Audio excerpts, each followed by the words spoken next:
Assalamualaikum students. I hope you're fine. Welcome to Psychology with Mukaddas. Today we are going to study lesson number 39, Brain and Motives. And this is linked with the previous lecture, factors that control food intake behaviors. तो ऐसे कौन से factors हैं जो कि food intake behavior को control करते हैं. So last time we discussed about oral factors जिसमें palatability है. जब आपकी स्मेल, जब फूड की स्मेल होती है, साइड होती है, तो वो अच्छी होगी, तब आप ज़्यादा हंगर फील करते हैं और आपकी जो हंगर है इनिशिएट होती है. And then it's difficult to stop eating. Cognitive and learning influences भी हैं, कुछ कल्चरल फैक्टर्स भी हैं ईटिंग बिहेवियर में. एंड देन गैस्ट्रिक फैक्टर्स भी हैं यहाँ पर, और ग्लूकोस्टेटिक फैक्टर्स भी आएंगे नेक्स्ट. सो गैस्ट्रिक फैक्टर्स आप, it is related to your gastro intestinal tract, जो कि इंपॉर्टेंट है डाइजेशन में, ब्रेकिंग डाउन ऑफ फूड में, न्यूट्रिएंट्स में. और इसमें एक एक्सपेरिमेंट हुआ है जिसमें कैनन एक्सपेरिमेंट किया है, वॉशबर्न ने एक्सपेरिमेंट किया था. उन्होंने स्वेलो किया है बलून को, एंड देन उन्होंने हंगर पैन फेल किया है जब वो बलून जो है वो उसको फिलअप करते थे विद द एयर, या फिर उसको रिलीज करते थे. तो ये एक एक्सपेरिमेंट है जो कि उन्होंने किया है कि स्टमक जो है वो फुलनेस स्टमक की, जब भी कोई फूड इंटेक लेते हैं तो हम क्या कहते हैं कि हमारा स्टमक जो है फुल हो चुका है. तो ये क्या फुलनेस जो है वो स्टमक के से ही आती है, और हम सिग्नल जो है हमें मिलता है कि we should stop eating now. So this is about the experiment आपने रीड करना है एक बार. और जो थ्योरी है, was not spotted by the following. तो इस थ्योरी जो है इसने स्पॉट नहीं किया उस तरह, और इसका जो अजम्पशंस हैं फ्लॉप हो गई हैं. और द स्टमक जो है उन्होंने कहा ऑलवेज फुल, हमेशा फुल ही होता है, उसमें कुछ एंजाइम्स इस तरह होते हैं. It is never completely empty accept in long fasting और स्टार्वेशन. नेक्स्ट यही एक्सपेरिमेंट है, कुपमैन का एक्सपेरिमेंट है. उन्होंने एनिमल्स पे एक्सपेरिमेंट किया, उन्होंने दूसरा जो है स्टमक अटैच किया उसके साथ. And then Smith, Gibbs and Young, उन्होंने एक्सपेरिमेंट्स किए हैं. उन्होंने सजेस्ट किया there may be peptides, short amino acid chains होती हैं, हार्मोन्स हैं, न्यूरोट्रांसमीटर्स हैं which signal the satiety signal. So यानी जो हमें फुलनेस का सिग्नल देते हैं कि we should stop eating now.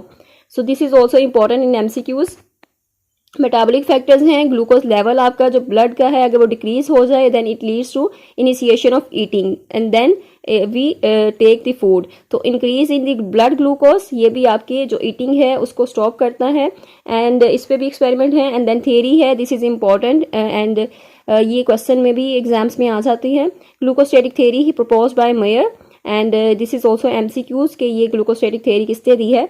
सो इस थियरी में क्या है कि उन्होंने बताया है जो ग्लूकोज है आपके ब्लड में, जो ग्लूकोज है अगर उसका लेवल कम कर दिया जाए तो आपको हंगर जो है वो फील होगी, और अगर लेवल इंक्रीज कर दिया जाए तो आपको जो हंगर है वो कम फील होगी, एंड यू फील स्टाइटी, यानी आपको फुलनेस का एहसास होगा.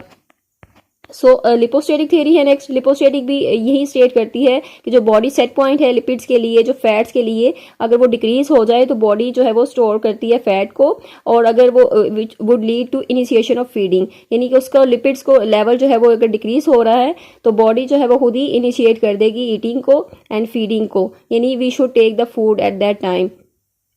सो दैट इज लिपोस्टेटिक थ्योरी.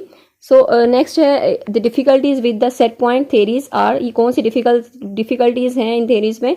सो ये आपके शॉर्ट क्वेश्चन में भी हो सकता है. Neural control of feeding. अब जो न्यूरल है, न्यूरल कोड है, न्यूरल कंट्रोल ऑफ फीडिंग है, यहाँ पर ब्रेन की फंक्शनिंग आ जाता है, जिसमें वेंट्रोमीडियल हाइपोथैलेमस है, वीएमएच है, लेटरल हाइपोथैलेमस है, एलएच है, और ये दोनों कैसे कंट्रोल करते हैं आपके ईटिंग बिहेवियर को.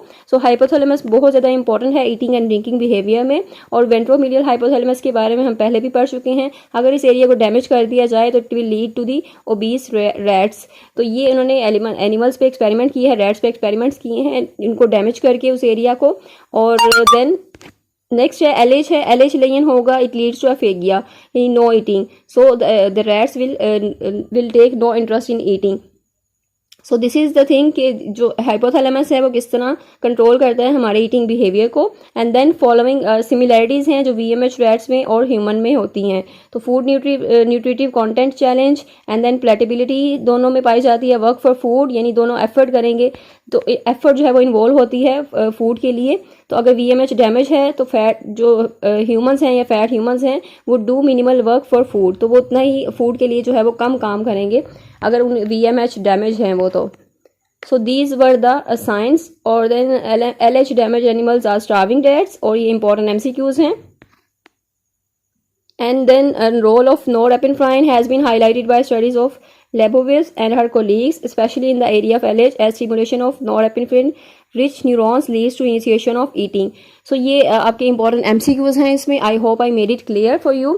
If you have any confusion, you can ask in comment section, and then do share this video with other students to help others. And don't forget to press the bell icon for more updates, for more videos, for more videos on short lectures and assignments, quiz and GTB solution. मिलते हैं next lecture में. Till then take care. अल्लाह हाफिज़.